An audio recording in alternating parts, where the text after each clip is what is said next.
Hello, and this is Delia again, and we're going to go back over some of what I read. My phone was getting really hot, so we were on the part that said I'm freezing, and then it talked about the tombstones. And down here we'll go from here. The moon had not yet risen, and she could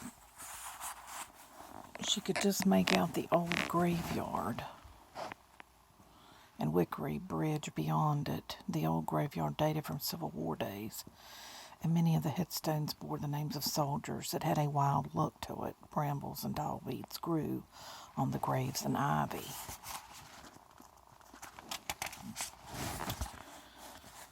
Vines.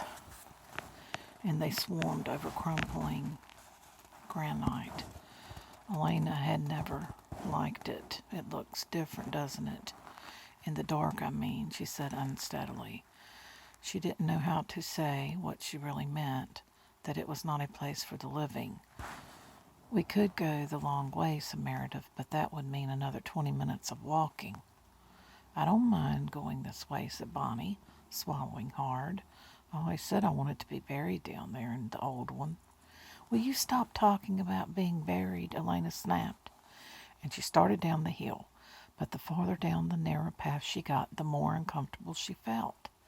She slowed until Bonnie and Meredith caught up with her. As they neared the first headstone, her heart began beating fast. She tried to ignore it, but her whole skin was tingling with awareness, and the fine hairs on her arms were standing up. Between the gusts of wind, every sound seemed horribly magnified. The crunching of their feet on the leaf-strewn path was deafening. The ruined church was a black silhouette behind them now. The narrow path led between the lichen-encrusted headstones, many of which stood taller than Meredith. Big enough for something to hide behind, thought Elena uneasily. Some of the tombstones themselves were unnerving, like the one with the cherub that looked like a real baby, except that its head had fallen off and had been carefully placed by its body. The wide granite eyes of the head were blank. Elena couldn't look away from it, and her heart began to pound. Why are we stopping? Asked Meredith. I'm sorry, Elena murmured. But when she forced herself to turn, she immediately stiffened. Bonnie, she said. Bonnie, what's wrong?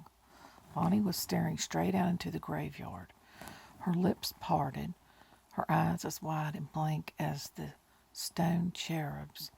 Fear washed through Elena's stomach. Bonnie, stop it. Stop it! It's not funny. Bonnie made no reply. Bonnie, said Meredith. She and Elena looked at each other, and suddenly Elena knew she had to get away. She whirled to start down the path, but a strange voice spoke behind her, and she jerked around. Elena, the voice said. It wasn't Bonnie's voice, but it came from Bonnie's mouth. Pale in the darkness, Bonnie was still staring out into the graveyard. There was no expression on her face at all. Elena, the voice said again, and added, as Bonnie's head turned toward her, there's someone waiting out there for you. Elena never quite knew what happened to the next. Elena, the voice said again. Elena. As Bonnie's head turned toward her, there's someone waiting out there for you. Elena never quite knew what happened in the next few minutes. Something seemed to move out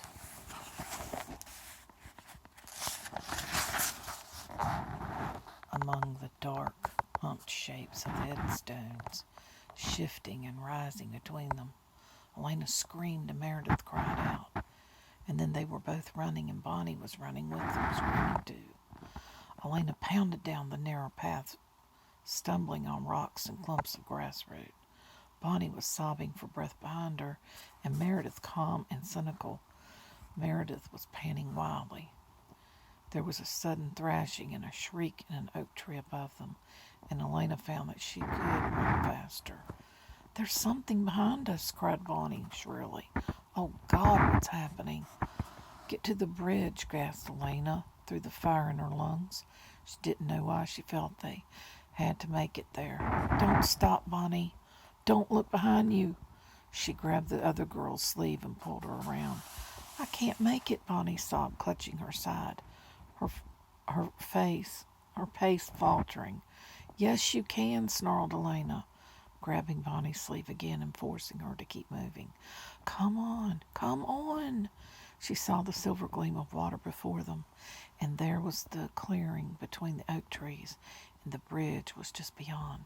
Elena's legs were wobbling, and her breath was whistling in her throat, but she wouldn't let herself lag behind. Now she could see the wooden planks of the footbridge. The bridge was 20 feet away from them. 20 feet, 10 feet away, and then 5. We made it, panted Meredith, feet thundering on the wood. Don't stop. Get to the other side. The bridge creaked as they ran, staggering across it, their steps echoing across the water. When she jumped onto packed dirt on the far shore, Elena let go of Bonnie's sleeve at last and allowed her legs to stumble to a halt. Meredith was bent over, hands on thighs, and deep breathing. Bonnie was crying. What was it? Oh, what was it? She said. Is it still coming? I thought you were the expert, Meredith said unsteadily. For God's sakes, Elena, let's get out of here. No, it's all right now, Elena whispered. There were tears in her own eyes, and she was shaking all over.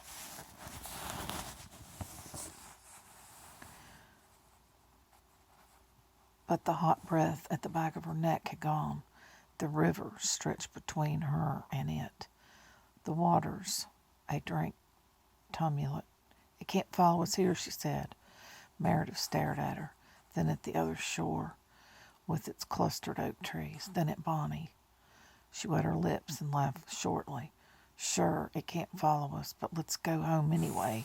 All right, unless you feel like spending the night out here. Some unnameable feeling shuddered through Elena. Not tonight, thanks, she said. She put an arm around Bonnie, who was still sniffling. It's okay, Bonnie. We're safe now. Come on. Meredith was looking across the river again. You know, I don't see a thing back there, she said, her voice calmer. But there wasn't anything behind us at all. Maybe we just panicked and scared ourselves. With a little help from the druid priests out here. Elena said nothing as they started walking, keeping very close together on the dirt path. But she wondered, and she wondered very much. That was scary. Something was definitely following them. And Bonnie was acting strange, too. That was scary. Especially in a graveyard. This is interesting. And Caroline is not like she is on the show. On the show, it's Bonnie and Caroline as her best friends. In this one, it's Meredith and Bonnie. And those are Elena's best friends. So, I don't know. It's just really strange. And I read over some of this again because I wasn't sure if I was getting it all. And I know I'm having a hard time reading. I can't see well in this room. I'm back here in a room covered with boxes of stuff from a yard sale. And this is like a storage room that I'm reading in. So it's a mess. But anyway, I hope you enjoyed this. And I will be going on chapter 5 tomorrow. But that gets us through to 4. And I hope y'all enjoyed this. And it's a lot like the movie a little bit, but not too much. I mean, there are some things in it.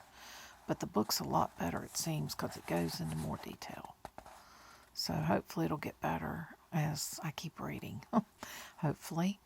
But we'll see. That part was very scary.